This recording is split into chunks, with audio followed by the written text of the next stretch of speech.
Okay, sure. My name is John Snow. I work for Red Hat. I am a developer on the QEMU project. I've been working on backup solutions for the past 2 years alongside my other project, which is making sure that ATA drives work well, but you guys are here for the backup part. So before I jump into it, can I ask how many people are familiar with QEMU or even know what it is? Just raise your hand if you... Okay, good. Tons of people. Good.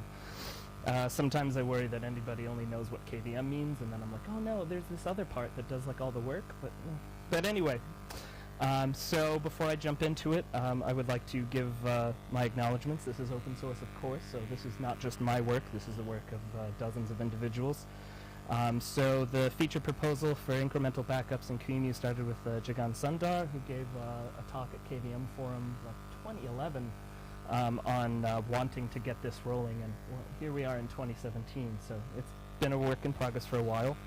Fam Zheng, a co-worker from Beijing, submitted basically the drafts that became the current version in 2014.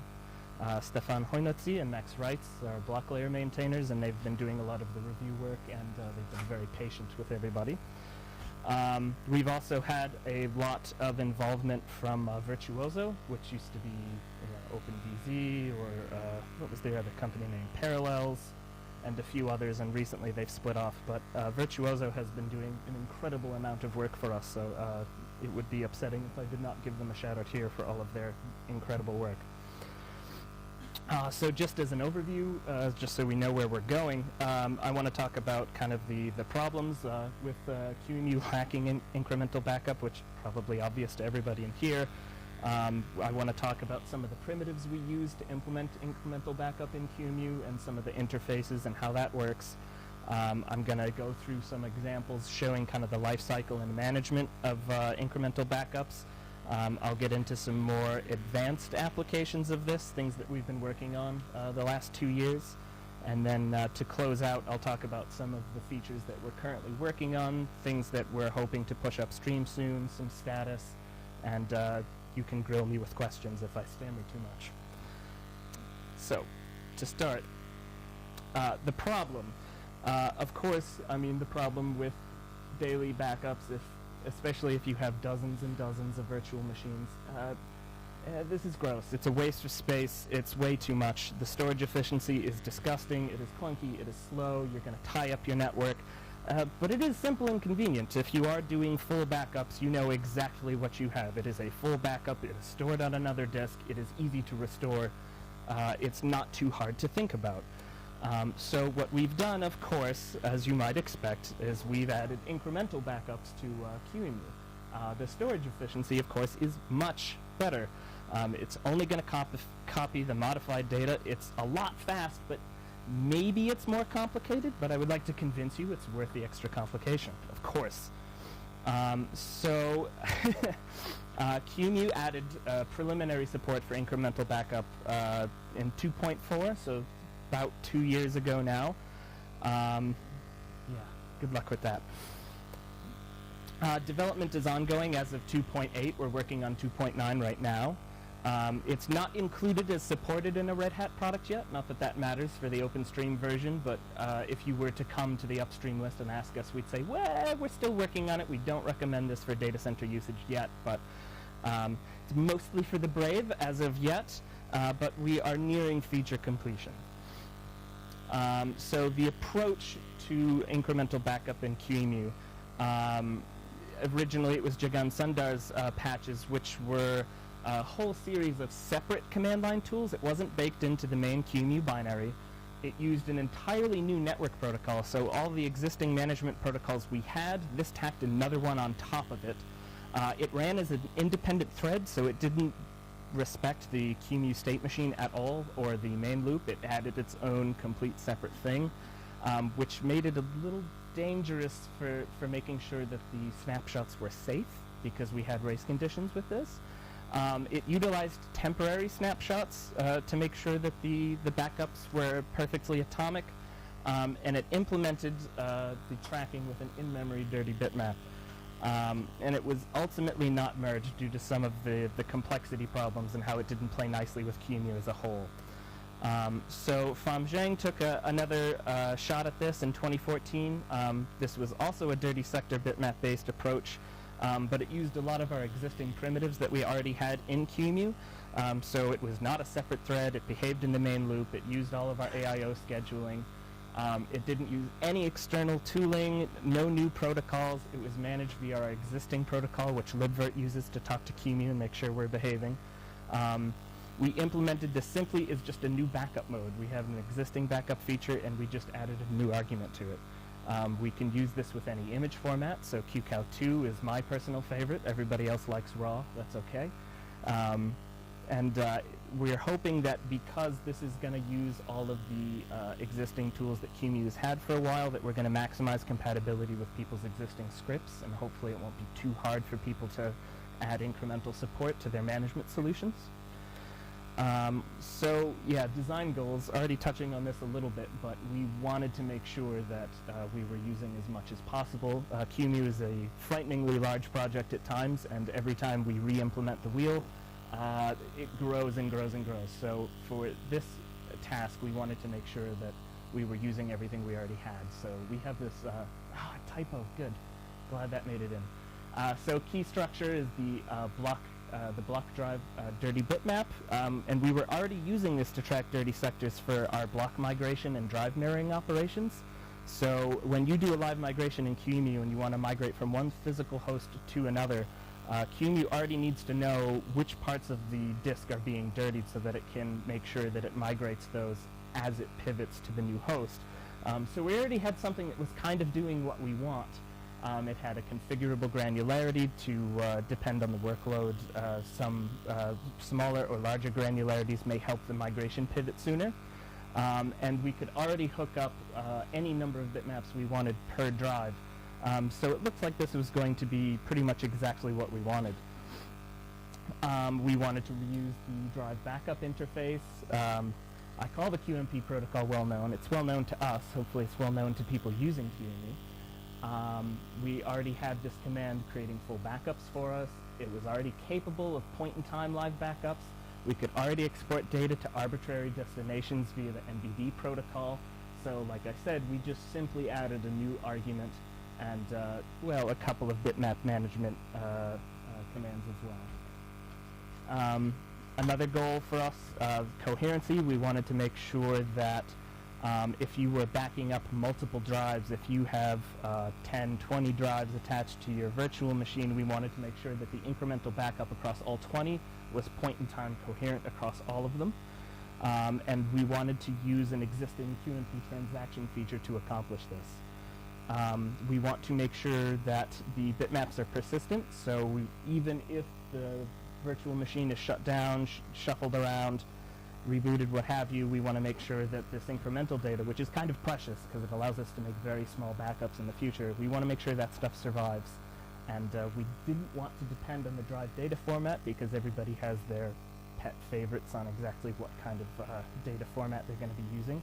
And we didn't want to depend on the backup target format, so we wanted to be able to go from whatever format to whatever format, trying to make this as kind of a data storage agnostic solution as possible. Again, we want to make sure that this is migration safe, and we wanted to make sure that on error, which hopefully never going to happen, but of course we know that it always will. So we want to make sure that we have the ability to resume incremental backups without necessarily having to rely on a brand new full backup chain if we can help it. And for the persistence, we have to make sure that we're not relying on outdated persistence data, which could lead to corrupt backups. So those are the design goals, what we're going for. And for people who are familiar with snapshots, this question comes up a lot. Why aren't you just using snapshots for this? Snapshots and backups have kind of different properties. Backups are, we'd like those to be off-site and inert if possible. We would like deleting a backup to be free, for instance. The snapshot mechanisms we often use in QEMU are format specific, so we wanted to avoid using that. Some people do use various kinds of snapshots, and then they kind of parse the snapshot data to pull out kind of a point-in-time backup. but we wanted to skip all that mess and just go straight to an incremental backup. So the incremental backups we have, they're inert, they don't grow, they're not attached to the running system. You can do whatever you want with them once they've been removed from the system. Unlike snapshots where if you're using a copy on write kind of solution, deleting a copy on write snapshot may incur an I/O penalty, and maybe you don't know how much, depending on how much you've been using or use in the future. So this is kind of why we don't use snapshots, but it's going to depend on everybody's use case. But this is another option that will offer better flexibility for offsite backups in particular. Yes. Okay. So building blocks. I'm going to talk about the bitmaps and their management just a bit. So this is the existing structure we have to track writes to our drives. Again, already used for drive mirror and block migration, and it's implemented using a hierarchical bitmap, which is just a multi-level data structure to track writes to sectors. And any number of them can be attached to a drive, which is important because you can have multiple independent backup regimes occurring simultaneously if you wish. So if you want to do both dailies and weeklies and monthlies, it's just 3 bitmaps. You have one for each backup regime. So the hierarchical bitmap, I'm sure you can visualize this in your mind, but just because I like making graphs, it's actually a 7-layer data structure, but 2 is good enough. But this structure allows us to iterate over the data very quickly, especially if it's sparse. We're able to skip large sections of the disk, so incremental backup should proceed quite fast. And as for multiple per bitmap, you can create an arbitrary number. I think we do cap it at some very large number, like 65,000 or some such thing, but you can attach any number of these bitmaps to any of your virtual drives. As you saw in the previous slide, they have names. So the existing usages are anonymous. We call them anonymous bitmaps. But if you are intending to use these for backups, they're named so that you can interface with them from the external API. And the name becomes the unique ID. But each drive can have the same name of a bitmap, so you need the pair of the drive name and the bitmap name to address this backup sequence. So just to illustrate, you can absolutely have something named bitmap 0 on both drives. I don't necessarily recommend it. It may drive you insane, but you can. And then, of course, we have internally used anonymous bitmaps for mirroring and migration techniques. So I mentioned that we have configurable granularity on this. The smaller the granularity, this is a block-based backup, not files. So we have no idea where files begin and end necessarily. Maybe we could look in and check, but we're not gonna. So we have to go by sector at some point, and so you can configure the granularity. So 1 byte being dirtied may incur you a backup size of 64 kilobytes, but you can configure it larger or smaller depending on your requirements or your expected usages, or you could even, like people never do, try to profile it and then use the one that actually works best for them. But I won't tell you guys what to do. So we default to 64 kilobytes, but it will attempt to match the cluster size of the actual disk you provide. And 64K is the default for QCOW2. Yeah, I was kind of getting ahead of myself here. So we're tracking per sector, but the granularity is configured in bytes because we're trying to get rid of the concept of a sector in a VM. So sometimes we run into some interesting cases like this. So the backup engine itself is going to copy out things per cluster. It's 64K at the moment. It's non-configurable at the second, but it's almost for sure going to be something that you can tweak in the future. So given that QCOW2 defaults to 64K and the backup engine defaults to 64K, 64K is probably the best right now. So the management for these things, everything is done via QMP, which is really good news if you're a computer, not so great news if you like doing everything yourself by hand. So QMP, for people who aren't maybe super familiar with it, it's a JSON-based protocol. It's like JSON-ish. I think we changed maybe the type of quotes you can use or something like that. It's almost quite nearly JSON. and it is what libvirt and everything else will use to be talking to QEMU. So it can be a little cumbersome by hand, but we do have little Python tools and things you can use if you want to play with it manually. But there are 4 commands here.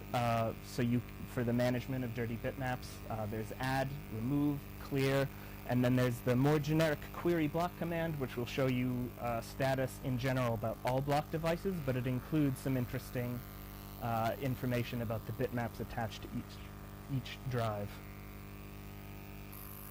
So creation's pretty simple. Bitmaps can be created at any time on any node and for any reason, because we're not watching you. Bitmaps begin recording writes immediately as soon as you add them, and the granularity is optional. If you omit it, it's going back to 64K. But here you can see this kind of JSON-ish command, and we execute the block dirty bitmap add command on drive 0. We name it bitmap 0, and we've decided that we want a granularity of 128K this time around. Deletion, similarly simple. The bitmaps can only be deleted when they're not in use, and what counts as in use in this case for us is not actually being used to make a backup when you type it. But otherwise, you can delete them whenever you want. Bitmaps are addressed by the node name pair, and if you delete the bitmap, it has absolutely no effect on any backups you've already made. It has no effect on any backups that you're still hoping to make from other bitmaps. So this is a fairly independent kind of an action. If you wish to clear a bitmap for convenience, instead of deleting the bitmap and then re-adding it, we do have a clear command. Just takes the simple argument.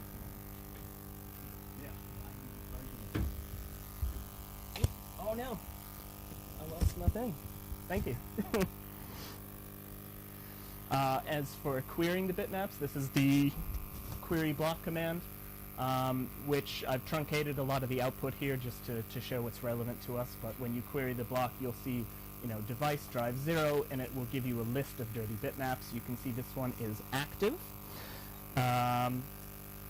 The count will show you how many sectors are dirty, so you can get some idea of how big the backup's going to be based on how many bits are dirty in the bitmap.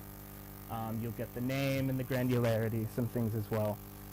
The status can also indicate frozen, and that's sorry about this. The frozen status indicates that the bitmap is not allowed to be interacted with because it is currently in use for a backup operation. Yes, again, this is the sector count and the granularity. So it can be hard to convert in your head exactly all these different formats between bytes, sectors, clusters, and so on, but the computer will do it for you because the computer is good at math. So the QMP commands are not super useful alone. They're not atomic necessarily. They're only safe when the VM is offline and there's no cross-drive coherence guarantee, and that's something that I specifically mentioned we didn't want to have happen. So we do have these transaction commands that are going to allow us to create full backups alongside a new bitmap, like immediately, so that every single write is going to be tracked accordingly. We're going to be able to reset bitmaps simultaneously across any number of drives, and we're going to be able to issue any number of backups across as many drives as we have. The problem with the individual commands, for instance, is if you try to reset or add a bitmap, and then no matter how fast you are and you try to send the other command, oh, yeah, by the way, I'd like to start a new backup now, you have no idea. You may have gotten a write that happened in the interim, and we like everything to be live and fast in QEMU, so pausing the VM to do these operations is not really a great solution for us. So we do have these transaction commands that allow us to batch the commands together to make sure that the operations are data safe. So the transaction actions that interface with bitmaps, we have the version of dirty bitmap add and dirty bitmap clear. Don't really need a transaction from remove because we're getting rid of it. This works in conjunction with the type drive backup for the transactions. And this can be used for everything I said. The multi-drive coherency, full backups, new incremental chains, sync points. It's kind of the major interface you'll be using to do anything with more than one drive, really. So that's a lot of talking. Let's show some pictures. So this is the life cycle for an incremental backup chain in QEMU. Hopefully it's exactly as simple as you would hope it to be. You're going to, in general, either create a new backup chain, or you're going to take an existing one and synchronize it with a new full backup. And then from then on, you can make as many incremental backups as often as you want, according to whatever policy you may have. So for an example showing the QMP behind this, this is a transaction. It's going to batch the add command and the drive backup command together, such that the bitmap will be cleared exactly in time with the drive backup. Here I've also highlighted, it doesn't come across so well on the projector, but this is sync full is the argument we're giving. So this is a full backup. And the backup will start at this point in time, and it will clear the bitmap in this point in time, but the backup will still take some time to complete, and it will finish later, and this bitmap is going to be kind of in use until that finishes. So to show you what will happen, we have this ID drive 0, and we're going to run this transaction, and then in one shot we'll get a full backup and a new bitmap with no dirty sectors in it. So from this point forward we can use it for incrementals. For a different example, if you didn't want to add a bitmap, if you want to clear it, just kind of like reset, you can use the clear and the drive backup command at the same time together.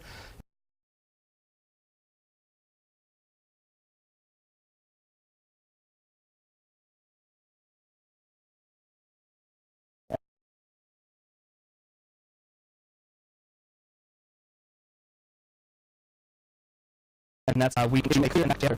We have now a full backup as well to the first backup, and similarly, the bitmap's dirty sector count has been reset for us.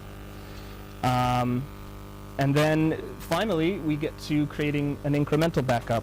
So unlike the other commands with the full backup, we're going to create an image separately here. We're going to tell this image that the backing file is the last full backup we made, so that when we create this sparse image of just the sectors that have changed since the last usage, if you were to mount this incremental backup, you would be able to see a full and complete image of the hard drive. It's just each is stored in a separate layer. So we're going to use an external QEMU image tool to create an empty QCOW2 for us. We're going to set the backing file with the -b command, and the format is QCOW2. And then at any point we wish, we can issue this, this drive backup command. And the only difference here, you can see it's highlighted, is sync is incremental, and we name the bitmap and the device. And the effect is this. So if we have this many dirty sectors, we issue the backup command, and now we have a new QCOW2 file using the backup as a backing file. And then the count is reset. And then from here on out, as many times as you wish, you can keep creating incremental backups. Just keep creating new top layers.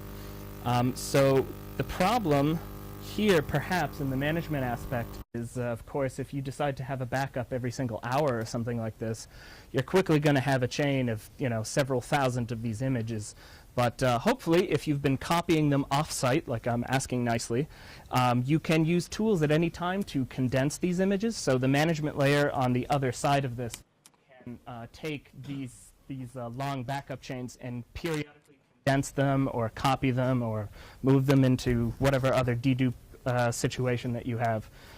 So hopefully that is not too complicated for the management side of things. So brief break. I'm just going to...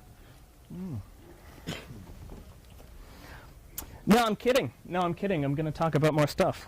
Anyway, so I'd like to talk just a bit about, what are jobs. So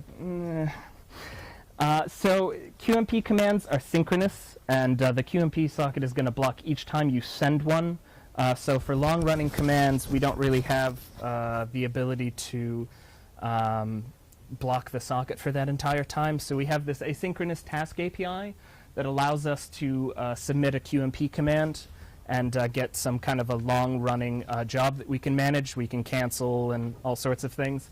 For more information on this, you can see literally any talk from KVM Forum 2016, because 3 of the block maintainers all gave talks on exactly how block management works, and figuratively, only 3. It was Kashyap Chamarthi, Max Reitz, and myself all gave talks on this, and there's a link in the end if you want to know how to manage these things.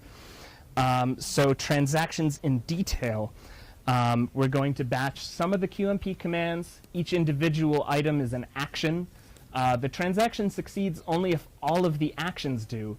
But the problem is that some actions are going to launch jobs synchronously and some don't. And I hope that doesn't cause any problems. But of course it did. The problem was that if you have a transaction and half of the items are launching these long-running jobs and half aren't, the concept of a transaction failure became really muddied, because normally transactions fail if any component action fails.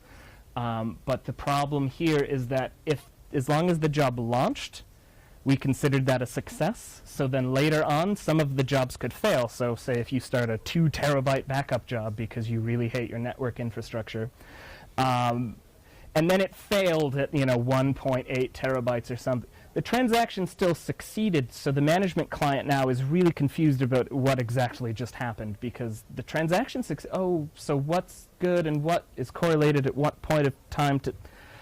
So this was a bit of a problem for us. So yes, before 2.5, the action succeeds if the job is started. Jobs failing later have no effect on other jobs. So some backups succeeded and some would fail, and this wasn't quite so great. So we added a new parameter to the transaction command as a whole, where there was no change from the original behavior, where the action succeeds if the job is started. But any jobs launched by a transaction now will wait for completion from all other jobs before they finish.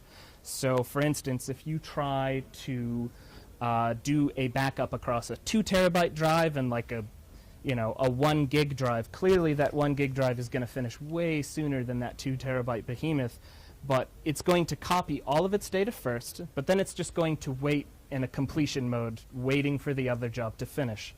And if the 2 terabyte job should fail, the 1 gigabyte job knows that it's not safe to clear out the bits in the bitmap, and it will roll back to make sure that nothing is lost. This isn't necessarily what you want, but it's up to the management client. Some management clients assume a transaction will be fully all or nothing, and this will give them that behavior, so you can avoid keeping partial completion state in memory or having to worry about that sort of thing. But it's up to you. There's no problem technically if one job fails and another doesn't. You don't have to cancel or delete the other backup. You could just retry the incremental on both to get a point in time across both. But this was a hotly requested feature for people to avoid having to think about partial completion and failure and so on. So this is an example of a multi-drive backup doing incremental across 2 drives. There's really no difference other than this thing is all wrapped in a transaction command. And here I have actually omitted the grouped completion mode that I was talking about, but it would be an argument below actions. So in addition to the actions array, there would be like a completion mode grouped parameter here. But this is just to illustrate what happens when we want backup across 2 drives at the same time. So you may have something like this, and then upon issuing the transaction point in time, we get two backups at exactly the same time. Yeah, just pointing out that those 2 are absolutely correlated and should be safe to use together. So for partial failures, again, if one failed and the other does not, we're going to have to delete one, but then the other backup's still good. And the way to recover from this would be to add another incremental backup. So you'd have 2 incremental backups for drive 0 and just 1 incremental backup for drive 1 at the end of that to recover from like a partial failure. But if that is untenable for you, the other solution is if one fails, we're actually going to delete both of them. So it is a bit of a waste, but it does save you the trouble of having to think about exactly how to manage the recovery situation from there. Let's see. So we have a few more features. These are kind of things that we're this thing's crazy. A few more features that we're trying to work on. So bitmap migration. At the moment, the initial version of this did not actually support migrating across live hosts. So the initial version of migration for us was to split these data, the dirty bitmap, into 1 kilobyte chunks, and then serialize it piece by piece, and then using the bitmaps themselves, we could kind of copy as the drive got dirtied. And for things that were small enough, we could just kind of skip the live phase and send it wholesale. But maybe this doesn't scale so well, depending on how many bitmaps or how many drives you have. This could really add some time to the migration stream. So the bitmaps weren't transferred alongside the data, so the data would go in its own loop and the bitmaps would go in its own loop. And then we had this dirty bitmaps kind of solution that was kind of really confusing to name all the variables for. But this captures changes during live migration, and we could resend the pieces if we needed to. And it didn't use a lot of memory, but it kind of added some complexity to the migration itself. So we have a second approach now, using a post-copy technique. If you're familiar with post-copy in general, post-copy migrations are the concept that you could migrate a VM from one machine to another and then immediately start running the VM on the new machine, and then as it needs the memory, it would fault and fetch the memory from the previous host. And the reason this is useful is because it allows you to guarantee when the machine will pivot, because if you are not worrying about the rate that the memory is being dirtied, it's possible that the VM will be so active, so busy, so loaded that it will dirty the memory faster than we can migrate it across the stream. And the same kind of problem happens for disk. But in post-copy, you just migrate the VM first with an initial set, and then as it needs memory, it fetches it from the old host. So we figured that we could probably do something like that for bitmaps. So we're just going to send the whole bitmap post-pivot, and then before the data has fully converged, we're going to record the new writes on the target with a new bitmap. We're going to disallow backups until all of the bitmaps have come back to us, and then we're just going to merge the bitmaps on the target. So what this gets us is the ability to guarantee that the bitmaps aren't going to be stalling the migration. And then the price we pay for that is you may not be able to issue a new incremental backup for the next, a minute or something after you migrate as everything catches up. This does add a new failure point. So this is the unfortunate part. We do consider this kind of a non-critical loss because you've just lost metadata. But the bitmap chains can be restarted using the clear commands and so on. But we are looking at ways perhaps to mitigate this kind of a data loss event. I shouldn't say data loss, I should say metadata loss.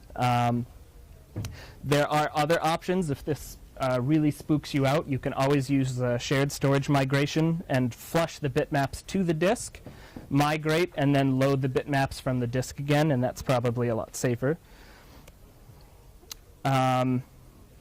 So for the persistence, like I'm hinting at, we were going to do a format agnostic solution, but we were going to use QCOW2 as a generic container to store bitmaps for arbitrary other drives. But the problem we had with that is that QEMU is not in the business of managing file names or hierarchies for where things are stored. We leave that to libvirt and other management tools. So when we were trying to add a spec that allowed us to use QCOW2 to describe the dirty state of other files and formats, it quickly became obvious that we were trying to replicate too much from the layer above us. So now we're just targeting the QCOW2 format, which some people might be sad to hear, but I'll get to that in a bit. So for right now, it's a QCOW2 format. Multiple bitmaps can be stored per file. The bitmaps have types. There's a full spec that was written kind of independent of this feature that allowed us to store these dirty bitmaps in a QCOW2 file. So this is extensible, and we may use it in the future to restart migrations or things, but for now, it's incremental backup related. The bitmaps can autoload in QEMU, like if there's a persistent bitmap associated with a storage file. Once you give that to QEMU, the next time it boots, it sees, yes, good, and it will start up for you. The spec amendment is already merged, and there are patches ready on list from Virtuoso, and hopefully we're going to get these into 2.9. So for non-QCOW2 files, there are some options. Some formats are going to add their own primary support for it. I know Virtuoso wants to make sure that they have support in their parallels format. But we may extend QCOW2 into a write forwarding, like header node, if you will, where instead of a backing file, which is usually read-only, we may have a read-write backing file where QCOW2 will store the metadata for other images for you, and then that way the managing layers can worry about the backing file relationships, and all we need to worry about is that we now have a QCOW2 that doesn't actually take writes, it just forwards them to a raw file. So we're hoping this is going to let us do persistent bitmap storage for raw disks for people who want that kind of performance but would still like incremental backups. So I think I heard in the previous talk we were talking about VMware CBT a bit. This was a problem that came up for us because everything I've described so far is what we call a push model, where QEMU knows exactly what's dirty and where it's dirty, and you ask QEMU to author the backup.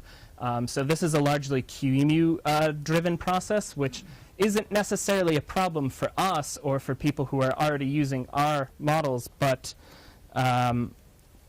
we do have a lot of requests for making something similar to VMware CBT, where you have the ability to query for which blocks are dirty and then manually yourself copy those blocks out. So at the moment, push model is already in QEMU. We are working on the pull model. And the way the pull model works is it's going to offer a lightweight temporary snapshot. So you will connect to QEMU. You will request a temporary, like a view of the image using the NBD protocol. And then through the NBD protocol, you're going to have the ability to ask, give me a list of the dirty sectors. I want to see what's dirty. And then the client can, at its own pace, copy out the sectors it thinks are dirty. And perhaps if this third-party client knows more than we do about exactly what's dirty, it can make its own decisions about what to back up, where, why, for instance. But this is a feature that was requested by Virtuoso, and they've been working very hard on this. And we are hoping that this is going to add a lot of flexibility to existing clients, both for people who use VMware or for people who already use their own scripts for QEMU. We're hoping that one of the two push or pull models is going to fit nicely into the workflow. So a little bit more about the snapshot. It is a point-in-time snapshot. We call it image fleecing. You can open up an image and get a still view of the image at that point in time. But because of that, it's going to require an on-disk cache, because as the VM continues to run, we need somewhere to flush those writes if we run out of memory. So it has some downsides, perhaps, compared to the QEMU-authored backups, but not that different. But like I said, it's going to offer kind of full control, and it's probably the most QEMU agnostic method, where you're kind of cutting QEMU out of having to manage these a bit. And it is at the moment the only way to query exactly which blocks are dirty, so it may be useful for antivirus research or things like that if you want to see what programs are dirtying where and so on. So we do have some to-dos. We still have to work on the interface for some of the more advanced features, the pull model, managing persistence. If you're saying, I want to delete this out of the drive, I want to put a new bitmap in, or I don't want this bitmap to be persistent. So there's a lot of interface questions that we're still working on. We don't have an integrity checker just yet, but we're working on one. We would like to add the ability to do offline incremental backups, so we would like a reference tool to make sure that if you've shut the VM down, you can still parse this dirty bitmap and complete a backup offline if you would like to. And I would also like to give a quick shout out. We do have a GSOC project coming up. If anybody was actually interested, we want to write a reference implementation, just a simple CLI tool, probably using Python to take advantage of our existing test infrastructure. If it sounds like something that you'd be interested in, we're definitely looking for people to help us with this. And so we're just at the end here. So the project status, the interface is merged. The incremental mode is merged. Transaction support was merged in 2.5. The persistence spec got merged in 2.6. Grouped transactions got added just in 2.8. Migration support is in review. It's on a list right now. We're hoping to get it in for 2.9. Persistence, it's the same story. And pull model is still kind of in early design. There were some specs written for NBD to allow us to use NBD for this purpose. And we are hoping to get a lot of that in 2.10. And any questions? Are there any peculiarities about the restore? So in the end, you get the backup plus a number incremental. What do you do with those files? You're not going to like this. So that's the management layer's job. I don't care. We tried to keep that complexity out of QEMU because we didn't want to replicate what libvirt was already doing. So libvirt has whatever it has to manage like its own storage pools and things like that. So we tried to not care exactly about how many incrementals were already created. We say that it's up to the management layer to remember the last incremental it made and to properly hook up the chain. So it's a very Unix philosophy where if you ask for the wrong thing, you will get the wrong thing. So in that way, we kept our part simple, and we just kind of it's libvirt's problem now.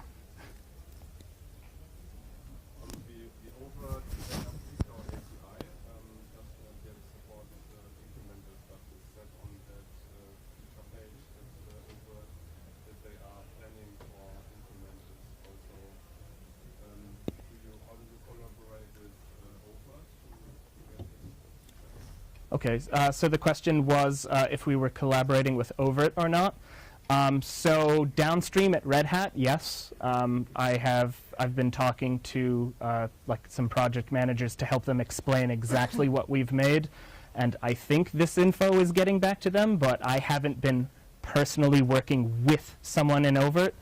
But I did write a white paper for it that I distributed to some people. And if there are any requests or anything like that, if you know somebody directly who would definitely want to talk to me, send me an email. Yes? If storage is getting cheaper and deduplication is going to make its way everywhere, how much life is there left in incremental or potential backup? So could you repeat that last part for me? So if storage is getting cheaper and deduplication technologies are kind of proliferating, Yes. how much life is there left in pursuing incremental or differential backup strategies? Probably more than you would hope for. Or I should repeat the question, which was as storage gets cheaper and deduplication proliferates, how much life is left in this kind of a technique? More than you would hope, because we still use floppy drives for some things, so it's always too early to say, oh, this is dead. People do care about this a lot. Other companies besides Red Hat are pouring a lot of time and effort into making sure that this works. So as for how much sense it makes, I'm not able to give you like an incredibly great answer for that, but I can tell you that businesses are extremely concerned with it and are spending a lot of time and money to make sure that it works well. So it's probably going to be around for however long you think it should, and then another decade past that.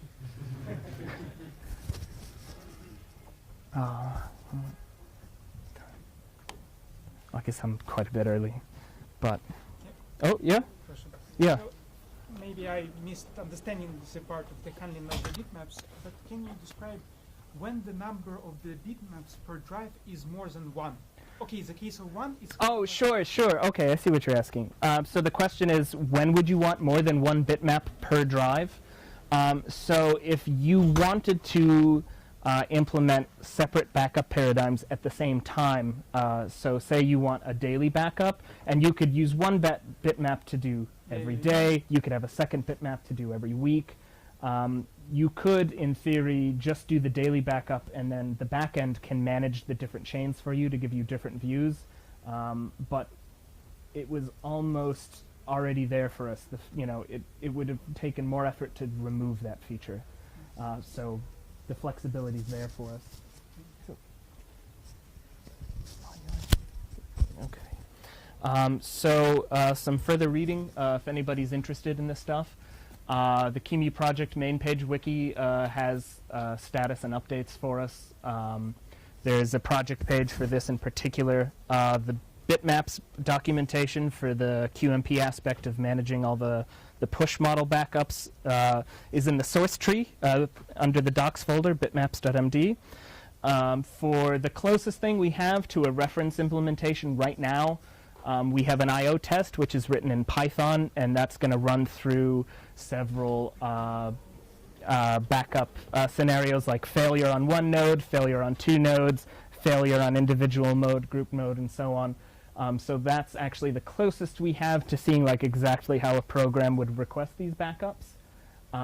The status white paper that I was talking about, which was written for the benefit of libvirt and other layers above QEMU, is currently at this little Google tiny URL link, so if that's something that you were interested in reading, take a picture or write it down or grab the slides or whatever you will.